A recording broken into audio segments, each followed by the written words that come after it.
कापसाला प्रति क्विंटल 7,000 रुपयांचा हमीभाव मिळावा या मागणीसाठी शनिवारी युवा सेनेच्या वतीनं मराठवाड्यात आंदोलन केलं गेलं। यावेळी जालना जिल्ह्यातील बदनापूर येथे रास्ता रोको आंदोलन करण्यात आलं।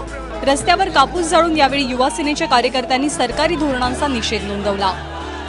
विद्यापीठांनी शिफारशी केल्या आहेत, त्यामागं त्यांचा निकष असा आहे की कापसाला 4,500 रुपये हा उत्पन्नाला खर्च येतो क्विंटलला, तर प्लस 50% नफा हा जो नियम आहे तो त्यांनी पाळून साधारणतः शिफारशी केलेला आहे की 6,900 रुपये भाव मिळावा। आमची अशीच मागणी आहे की 6,900 किंवा 7,000 कापसाला यावर्षी भाव मिळाला पाहिजे।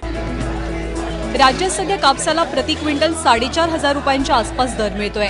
गेल्या वर्षीच्या तुलनेत उत्पादन खर्च वाढल्यानं दरवाढीची मागणी युवा सेनेनं केली आहे। या हिवाळी अधिवेशनात योग्य निर्णय न घेतल्यास पुन्हा आंदोलनाचा इशाराही दिला गेलाय। ब्युरो रिपोर्ट, ABP माझा।